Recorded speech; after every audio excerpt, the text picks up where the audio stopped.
once in a previous round, and sort of how that interaction kind of plays into everything.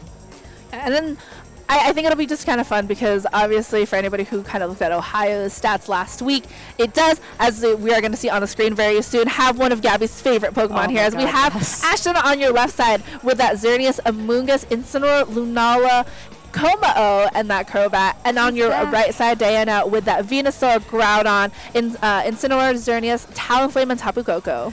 Como-O is back. Gabby is happy. I love Como-O. I think its Z-move is probably one of the most fun animations to watch. You know, it was introduced in Ultra Sun, Ultra Moon, so it does have a little bit more, I think, of a dynamic sort of air to it. And it works out really well. You know, you get a boost, +1 boost in all of your stats. Como-O, before the boost, is kind of a frail Pokemon, but with it, he can do some really interesting things. And I think what's really curious to me about this format is that Xerneas is, and maybe that Tapu Koko, depending on what moves it's running, are really the only Pokemon on Diana's side of the field, I guess the Talonflame as well, that can threaten it. So if Ashton's able to sort of eliminate those 3 Pokemon or otherwise navigate Como-O so that that's not a problem, Como-O is going to be pretty comfortable to just kind of sit around on the field and deal consistent damage. So I really want to see what Diana's strategy is going into this. As we said, her team looks eerily similar to Megan's team from the previous round. And it looks like she's going with a pretty safe lead to start. Yeah, so Diana going to be leading with that Incineroar and Tapu Koko, and we've got Ashton with the Xerneas Incineroar. So a very familiar lead from Sun Series, especially, you know, that Geomancy set up with that fake out potential. So we are going to have those Intimidates going to be kind of vying for that speed. We do have Ashton's Incineroar going first with that Intimidate, and then we'll be having Diana's Incineroar going second on here. So Ashton possibly running a little bit of a faster team here. And I think that makes sense. I mean, when you want to lead the Incineroar alongside your Xerneas, having the fastest possible fake out is means that that's a possibility for that Xerneas to Geomancy. You know, normally it might have to worry about the fake out or that Z move that I mentioned earlier from Tapu Koko. The Electrium Z move can actually knock out a Xerneas provided it's not like really specially invested. So that's something that just Ashton has a tool. You know, if he knows that Diana maybe might switch one of these Pokemon around, he can, you know, fake out the other one. Or in his case, he can just adjust entirely and switch in an Amoonguss. So that Amoonguss is coming in for that Tapu Koko, which is really interesting because, you know, Amoonguss can't score anything because of that terrain. As we have the fake out from Incineroar on Diana's side going into that protected Xerneas. We've got our first Z move from the get-go here. That Electrium Z from Tapu Koko boosted by terrain is going to do a lot of damage into that Amoonguss or that Xerneas, which is still, despite being, you know, behind that protect, it's going to take some damage from It's going to take some damage, but you have to wonder how much chip this Gigavolt Havoc can do when the Xerneas has protected. You know, it only does a fraction of what it would do normally, so it might put the Xerneas into knockout range for something on Diana's team, but unfortunately we don't really have, you know, we don't really know that. It only did about 20%. That's really not a lot. And now this Amoonguss can go ahead. It can't Spore, but it can certainly Rage Powder and allow that Xerneas to set up the Geomancy for free. Yeah, and I think it's, and you know, there you go. Nice job there with that Rage Powder from that Amoonguss. It's going to redirect all the attacks to itself, but we do have the Dazzling Gleam from that Tapu Koko, which ignores that, is a spread move, so we'll hit both Pokemon here. But that Geomancy being free to set up is going to be really important for Ashton here. Once you have that Xerneas set up, it is a hard Pokemon to stop. And the interesting thing about Ashton's team, with the combination of the Incineroar and the Amoonguss, he really has the opportunity to sort of, you know, keep Xerneas safe at all costs. Even if Diana did go for a Flare Blitz this turn and it gets directed into the Amoonguss, you know, that could be something that it's trained to survive. We see that instead she goes for the Snarl, and I think that's a really good adjustment because she needs is one more Snarl from that Incineroar, and that Xerneas will be back down to neutral special attack, so it'll still be bulky, but it can't get those big knockouts. And I believe that most Incineroar could take a Moonblast at full health from a +1 Xerneas, so she did a really good job of bringing that move as her Xerneas tech, and I think that really kind of gives her a lot more freedom moving forwards in this game. So Incineroar coming back in place of that Amoonguss, which can't really do anything with that Rage Powder once those spread moves are being revealed, does get an Intimidate once more into both of Diana's Pokemon, so that Incineroar on Diana's side is going to be at -2. Xerneas getting behind that Protect, doesn't want to take another Snarl here, but we do have a Volt Switch now from that Tapu Koko, is going to be going into that Incineroar, so it does a lot of damage again thanks to that boost from Electric Terrain, but allows Diana to kind of pivot into a Pokemon that is more suited against whatever Ashton has. And you have to wonder what Pokemon that would be. It looks like it's her own Xerneas. Oh dear, indeed. But, you know, the opposing Xerneas on Ashton's side of the field is already boosted up and, you know, will be taking, you know, will have the opportunity to attack first. So it's sort of an interesting spot to put her Xerneas in. I think she's sort of forcing herself, you know, she has to remove her Incineroar from the field with the U-turn. She has to send in like that Tapu Koko, or I believe that's a Talonflame. Okay, yeah. And I guess the Talonflame has the benefit of the priority, you know, flying type attacks, but I was going to say, you know, it's almost like she wants to get her Incineroar back in and go for some more fake-out pressure, but I don't think you can afford to lose the Talonflame in this situation to do that. And I think it's interesting because we already saw the Electric MZ from that Koko, and for me, when I think of Talonflame now in this, I think of Fly MZ because it's such a good Pokemon to deal with something like a Moongus, which Ashton has in the back. So to kind of reveal it here, I think maybe trying to bait something, or I'm not sure. It's kind of a tough decision to bring out that Talonflame here, as we do have the fake out from that Incineroar going into that Talonflame, so going to break that Gale Wings ability because it's no longer at full health. But we do have the Moonblast from that Xerneas going into Diana's Xerneas. It is at that +1, so that's a special attack. Hold on though. Oh, that's so tough because now we've got both these Xerneas at +1 special attack and both at +2 special defense and speed.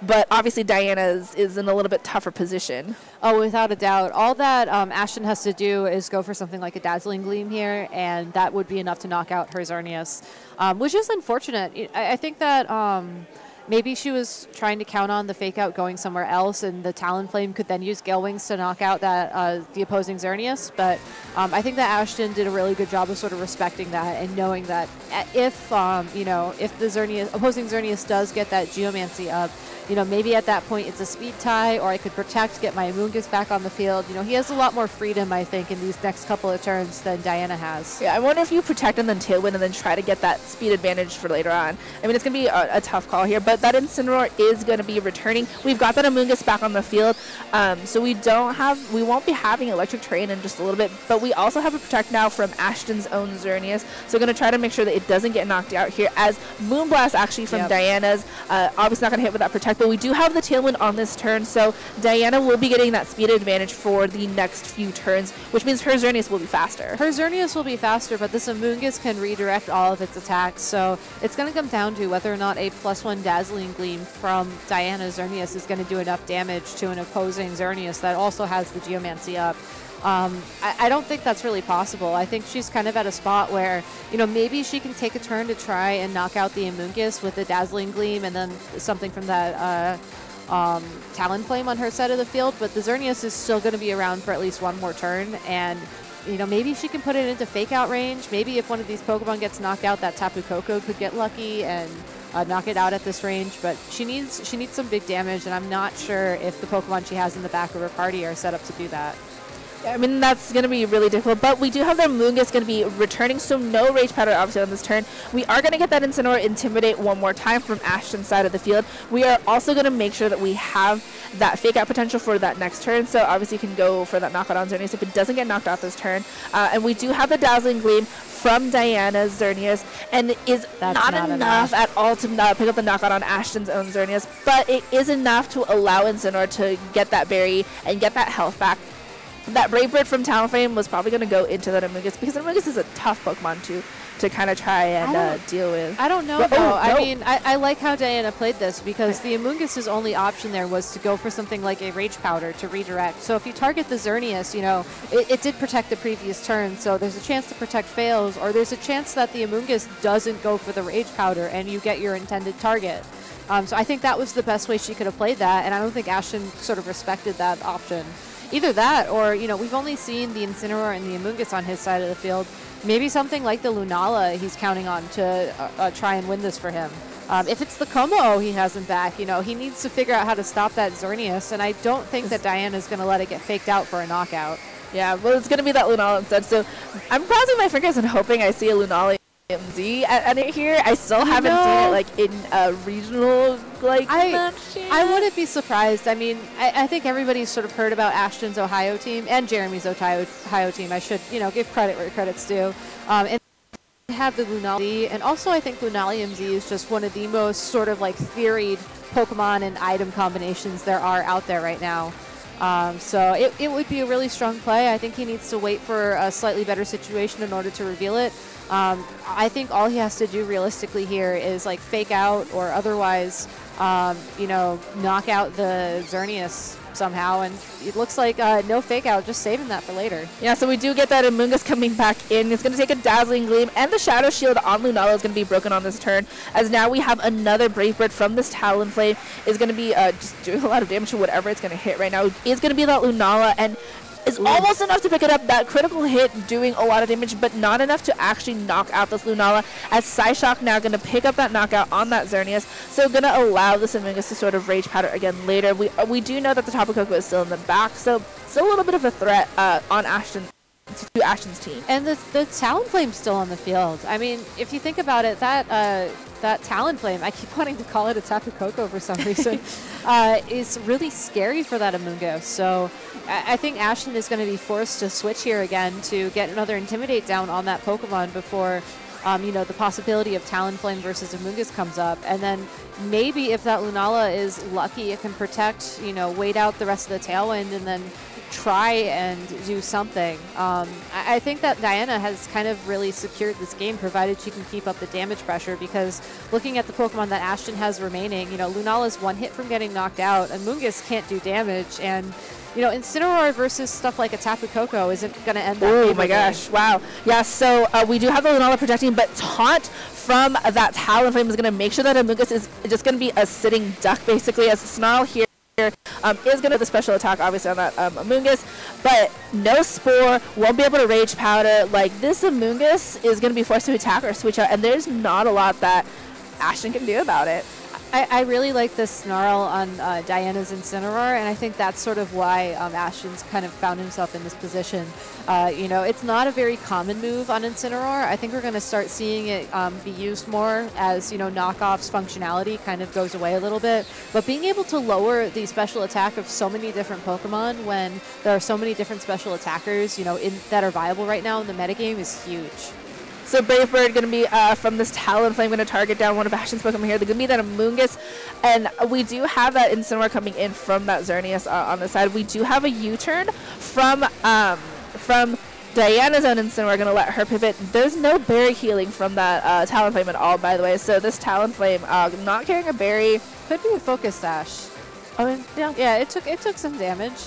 I mean, I don't know necessarily why you'd pick Focus Sash. Maybe if you want, like, guaranteed Z move, or no, you can't even do that. I don't know what I'm saying. But we do have Tapu Koko now finally showing up here. We do have a Clear Smog from that Amoonguss, not enough to pick up the knockout, but drops the attack Talonflame. drops. So, you know, that Talonflame is going to have Back opportunity to maybe deal some big damage. So really helping Diana out in the end here for Ashton. But that's an interesting piece of information, though. You know, why use the Clear Smog there?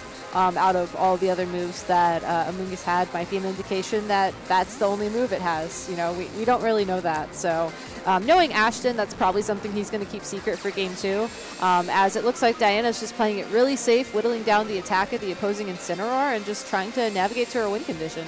And there we go. We've got that Dazzling Gleam from that Tapu Koko. Not enough to pick up any knockouts here. Not even enough to get that Incineroar down into the red. But a U-turn from Ashton's Incineroar is going to allow him to, I think, just kind of bring back in that Xerneas. It is on its last, I guess, hind legs. Yeah, that Lunala was one Snarl and or Dazzling Gleam away from getting knocked out. So, again, Diana just kind of taking the safe route in terms of wrapping this game up. And I guess maybe, you know, Ashton can pick up some information here. It's good to know how much Clear Smog does to an opposing Tapu Koko on the off chance that ever matters.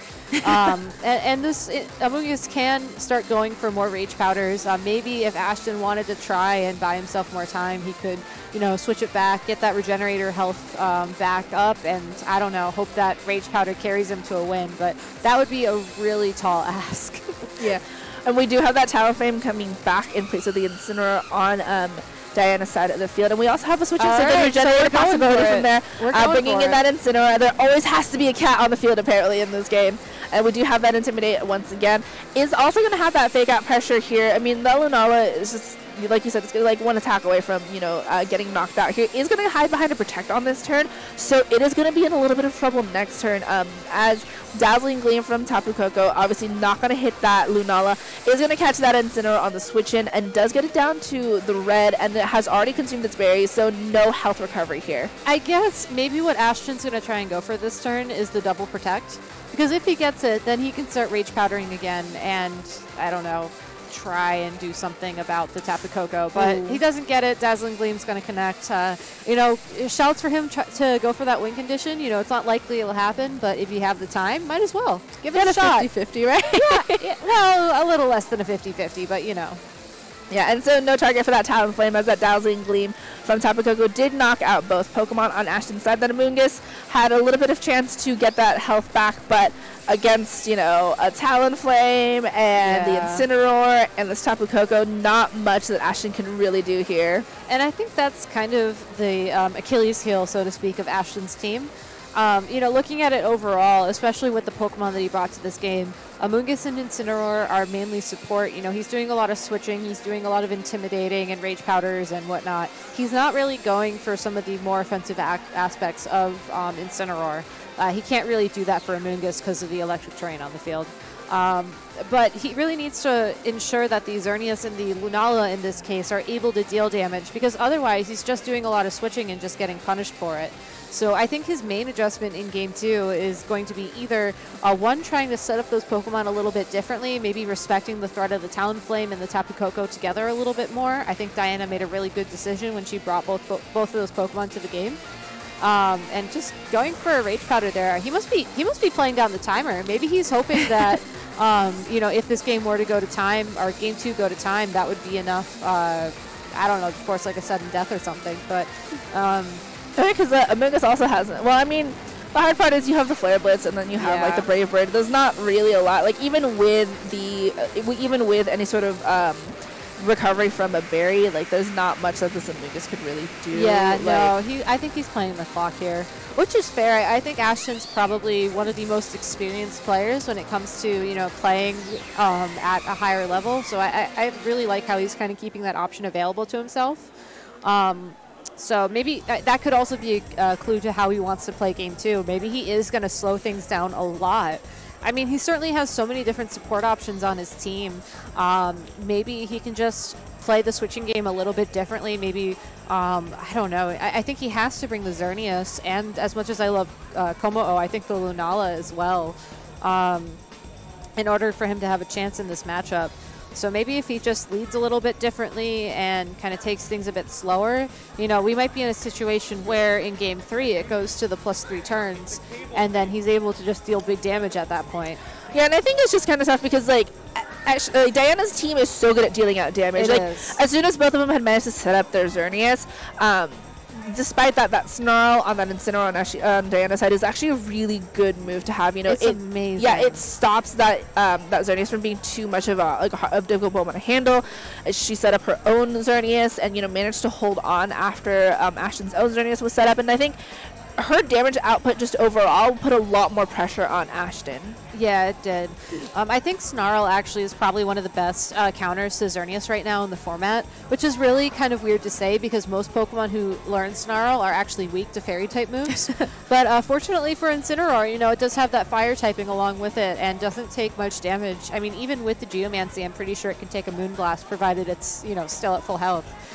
So I think it's a really good option on a team that otherwise could potentially struggle with Xerneas because, you know, looking at her other Pokemon, I mean, she has the Z move on Tapu Koko, which can shut a Xerneas down if it doesn't Geomancy.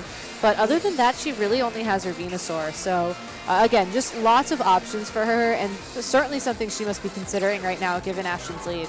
All right, we've got a double Xerneas on here and double support as we've got that Incineroar and the Amoonguss here.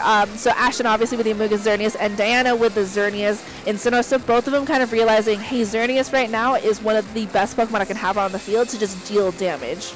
And it's probably that way throughout most of the format as well. Fortunately for Diana, I think she's guaranteed a Geomancy here, whereas Ashton has to wonder what that Incineroar is going to do. If it goes for something like a Snarl, that could be really valuable, but Instead, going for the fake out on Amoonguss, which I think is fair. You know, we already saw that Clear Smog. We know it has Spore. This Xerneas could have just been either put to sleep or otherwise neutralized if it wasn't for that fake out. Yeah, and the first of the Geomancies here that we're going to see is coming from Diana. Is going to get that +2 to its special attack. Has not got a special attack drop yet, potentially from Ashton Xerneas, like she did in Game 1. And we are going to be seeing another Geomancy now from Ashton's side of the field. So both Xerneas set up, and both are support Pokemon ready to go. I think we've seen more Geomancies throughout this tournament than we've seen Z-moves so far. That's a fair point. Which is fair, because I feel like this whole process of getting the Geomancy up, consuming your Power Herb, is actually about the same time it takes to do a Z-move. So depends which Z-move. True. Okay, very true. I'll accept that. But very safe turn from both these trainers. I think now that their Xerneas are set up, I wouldn't be surprised if Ashton just either starts Rage Powdering or goes for a Protect and/or Spore and/or Clear Smog. But looks like he's not doing the Rage Powder, so let's see what's going to sleep this turn. Here, so we do have the Xerneas on Diana's side did manage to go for that Dazzling Gleam. That spread move, so obviously no Rage Powder here. Incineroar is going to get knocked out thanks to that Moonblast from Ashton's own Xerneas, and now thanks to that Clear Smog from that Amoonguss, we have Xerneas getting removed from that Geomancy, so no more pluses for her. And we do know that Moonblast was almost enough to knock out that Xerneas, and now with that much chip, it is going to be able to get knocked out Moonblast. But now we have priority Gale Wings here with that Talonflame. Without the Intimidate as well. And if you think back to what we saw last game, without the Intimidate, that should do enough to the Amoonguss to knock it out. So this has to be a switch here. If Ashton brought his own Incineroar, I feel like it would take the field now to sort of protect its buddy. But instead, oh my god, Z move. Whoosh, whoosh, whoosh. We've got that fly-in Z move here now, and that Supersonic Sky Strike. So like we talked about before, that priority Z move is so important and so nice to see. You know, it's taking advantage of like so many of these things. So that must be going into the Amoonguss. I would assume, because like we were talking about earlier, the Moonblast should knock out that opposing Xerneas if it does go faster. So Diana getting rid of the Clear Smog, I guess, and also, oh no, actually. Yeah. It was last turn, right? The Clear Smog already happened. Getting rid of the threat for Spore, though, I think that might be really helpful moving forwards, but I don't know if it was worth losing her Xerneas. Yeah, and that's kind of tough because like now you're down another Pokemon as well. This Xerneas on Ashton's side is able to just kind of be like, oh yeah, I can just Moonblast things as I need to. But we do have that Incineroar now on Ashton's side of the field as well. So that Fake Out Pressure, the Intimidate, which is going to be very nice against that Talonflame, which is still going to have that priority Brave Bird because of the fact that it has not taken that damage yet. Yeah, but a simple Fake Out I think would be enough to get rid of that. And then even if this Tapu Koko protects, hoping that the Talonflame is able to set up something like a Tailwind, that's still, I think Ashton has managed to remove all of Diana's real singular Xerneas counter on the field right now, and because of that, I think he's going to take this game pretty easily moving forwards. Yeah, and the Moonblast is actually going to go to that Tapu Koko, so still +2 is going to be easily picking up that knockout. The Talonflame can't really do anything. It's just going to take damage and damage and damage. Yeah. Easily giving Game 2 to Ashton here. What a major difference from Game 1 and Game 2. I mean, it felt like Game 1 kind of dragged on forever, with Ashton sort of running the clock and trying to figure out his outs and going for pretty much everyone he tried. Here we are in Game 2. He's able to get the Xerneas set up. He's able to neutralize Diana's Xerneas, and that was pretty much it. Yeah. That's certainly something she's going to have to watch out for going into Game 3, because it was so easy for him to do that. I was surprised that she didn't kind of do anything about it, because we had seen in Game 1 that Clear Smog multiple times in the end game, and I feel like to me it was surprising that she either didn't protect that Xerneas or at least try to get rid of that Amoonguss or force Ashton to switch out even more. It's possible the turn where her Incineroar got knocked out, that was her attempt to remove the Amoonguss from the field, and after that point she just didn't really have a way to maneuver around it. But I think that she needs to be extra careful going into this Game 3 because, looking at how quickly Ashton clicked in his Pokemon, I think he's fairly comfortable with the Protect the Deer strategy in this matchup at least. And I think that's what he's going to be going for again. And, fortunately for him, unfortunately for Diana, I think there's a lot more flexibility when you're switching between Amoonguss and Incineroar because both kind of benefit from those switches. And she just doesn't have, I think, the flexibility to really match that on her side of the field. I think for her to take an advantage, she'd have to do something like lead the Talonflame and get the Tailwind up prior to Xerneas taking the field. Or kind of a switch in general, actually. That's really different. We haven't seen those two Pokemon at all. Yeah, so we do have on Ashton's side of the field that Xerneas and Incineroar, so a same lead from game 1, and Diana leading now with that Groudon and that Venusaur. So Venusaur, now it's his turn to put Pokemon to sleep on Ashton's side of the field. Assuming that Ashton lets her, I mean, there is still the fake out pressure, and if I were in Diana's shoes, honestly, it would be so tempting to just kind of forego the sleep powder entirely and just try and knock out that Xerneas. You know, a Sludge Bomb plus a Precipice Blades would be enough. She has to respect the threat of the fake out, so maybe that's something you do in turn 2, but then, you know, if you do that, how do you stop the Xerneas? So it's a really tough spot to be in, and I just really hope this switch doesn't kind of come back to haunt her. Yeah, and so that Venusaur going to get out of there is going to be switched out for that Incineroar. Is going to get Intimidate onto both of Ashton's Pokemon. Again, doesn't really matter for that Xerneas because it is a special attacker. The fake out from Ashton's own Incineroar does go into what was that Venusaur, allowing the Xerneas to go for that Geomancy. So Groudon has that ability to go for the Precipice Blades, but it is at -1. It is, and again, Precipice Blade's accuracy is not that great, so it looks like Diana's trying to set herself up for maybe a 2-hit knockout here. You know, Groudon attacks this turn and then goes for the fake out attack next turn and just hopes that the Xerneas doesn't protect long enough to, you know, knock out the Groudon. But we have Sword Stance instead, actually.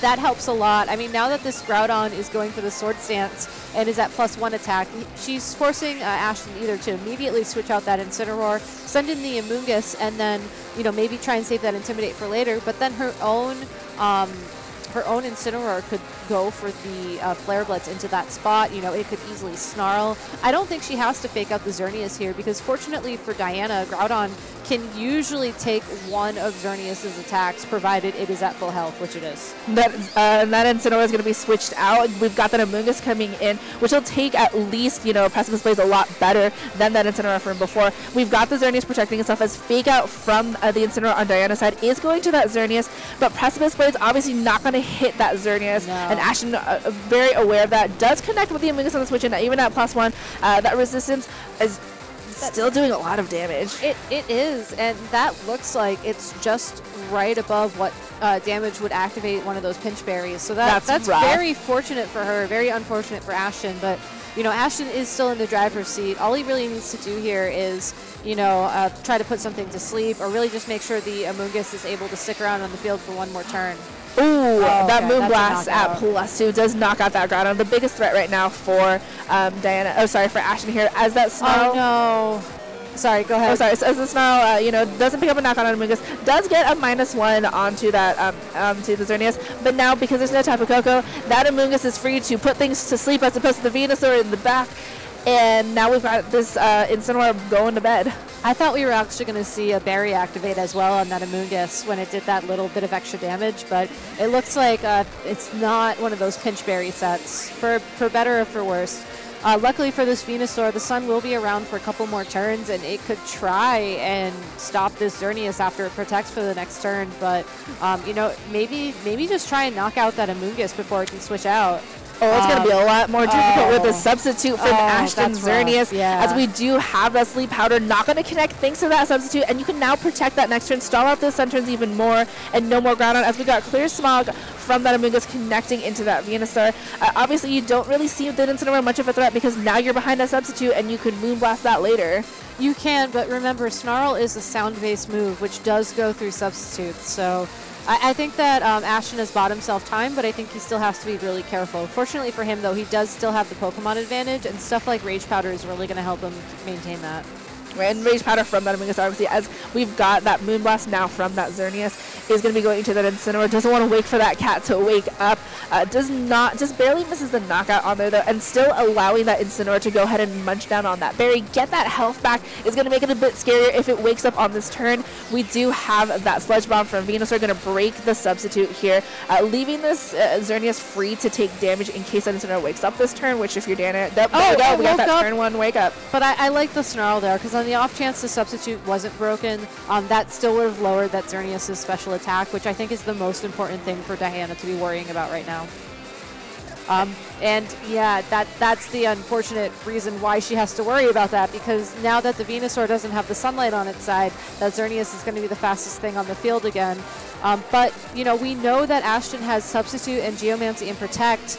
I think that its only attacking move is a Moonblast, so maybe that will help her out here. It's hard to say. A lot of times I feel like Xerneas sets itself up where it needs to do damage to both Pokemon on the field. But ooh, Diana switching that Incineroar, bringing her Xerneas, and the Xerneas on Ashton's side protecting against a Sludge Bomb, but we do have another Spore now, and this Xerneas, ooh, gonna be put to sleep as well. So that spot is, I guess, don't sleep on it. I don't know. It's such a tough call for Diana to make as well. You know, I can see why she wanted to target down the Xerneas, but you know, that Amoonguss is holding on just long enough to really sort of halter her momentum, and it's why the synergy between Amoonguss and Xerneas is so good. You know, we've seen it in other formats do this well as well. It can switch around, you know, it can get its health back, it can protect its partner. There's just so many different ways to run it. If you let Spore go up, then that's just more turns where you can't attack. It's going to be a really tough ask for her to make her way out of this, especially since we know that Ashton's last Pokemon is going to be the Lunala again, which does usually carry Psychic-type moves, which Venusaur is not a fan of. Yeah, I mean, that's just a really tough spot for Diana right now. You know, the Substitute is nice for Ashton because at least you're not taking that super effective damage, but now you've got this Lunala that has the Shadow Shield still, you've got the Xerneas that's asleep, and you've got the Incineroar in the back, but I don't think it's that much of a threat against the rest of Ash team, you know, and Ashton's kind of just free to figure out what he wants to take down first, and, you know, goes for the Moonblast now. It is going to go into that Xerneas. Yep. We saw it do a lot of damage from those first couple of games. Only gets it to about, you know, a little bit under half thanks to the fact that Snarl from earlier. Xerneas does stay asleep on, here it is, but Xerneas stays asleep on Diana's side, and we've got it's the first time I've seen on stream today that Moongeist Z move from Lunala Z. It's actually called Malicious Raising Moon. Wait. Moonraze. Moonraze. Oh, it's Moonraze. Maelstrom. Malicious Moonraze Maelstrom. Malicious Moonraze. Menacing. Oh, it's menacing. Oh, menacing. Oh my God. Okay. Well, clearly. Oh yeah, Malicious Moonsault is definitely it's stuck in my mind too. So I mean, to be fair, it's 3 M's. You don't want to take this damage. I mean, it's going to deal, easily knock out that Venusaur, and is arguably, never mind, easily going to knock out that Xerneas. It's one of the most powerful Z moves in the format right now, and it's easy to see why. Lunala just has such amazing typing when it comes to its Z move, and, you know, with the Shadow Shield ability as well, it's just a really great Pokemon to have. And even though it did get put to sleep this turn, there's still, I don't know, it's hard to say what Diana's going for. I mean, she can like fake out the Xerneas, or, you know, forego the fake out entirely, maybe try to go for some Snarls, assuming that Xerneas is going to try and protect this turn and start like whittling things down. But these are her last 2 Pokemon. Ashton is free to, with all 4 of his Pokemon, to switch in the Incineroar here, for example, get some Intimidates down, switch in the Amoonguss, try to put the Incineroar back to sleep.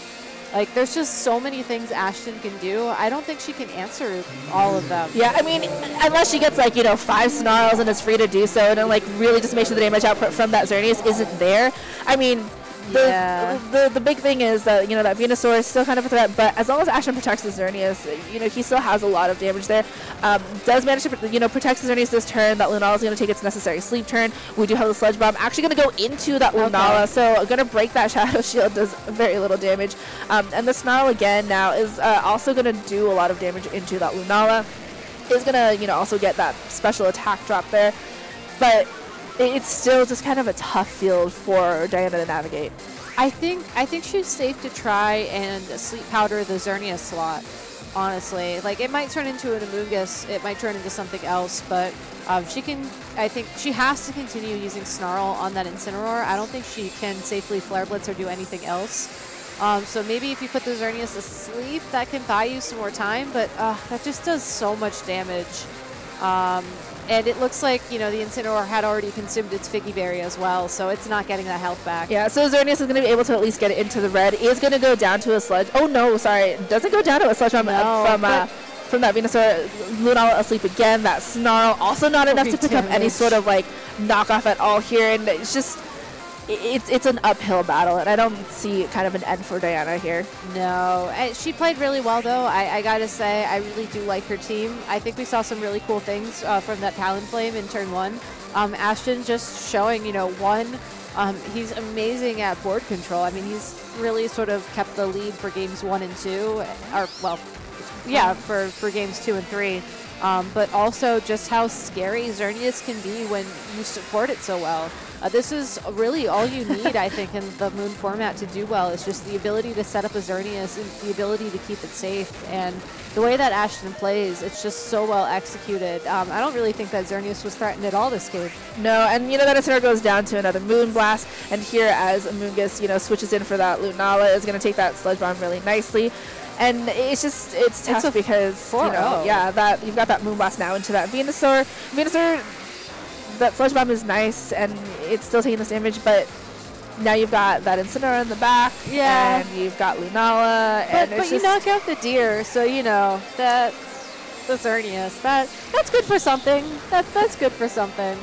I knocked out the Xerneas. I did. At least we did something here, right? It wasn't a 4-0. Yeah. And really, I think that sometimes, like, I feel like that's more of a mental victory than anything else, which is okay. I mean, you know, at the end of the day, she's still X-1 going into round 6 of the tournament. That means she has 3 more rounds to play.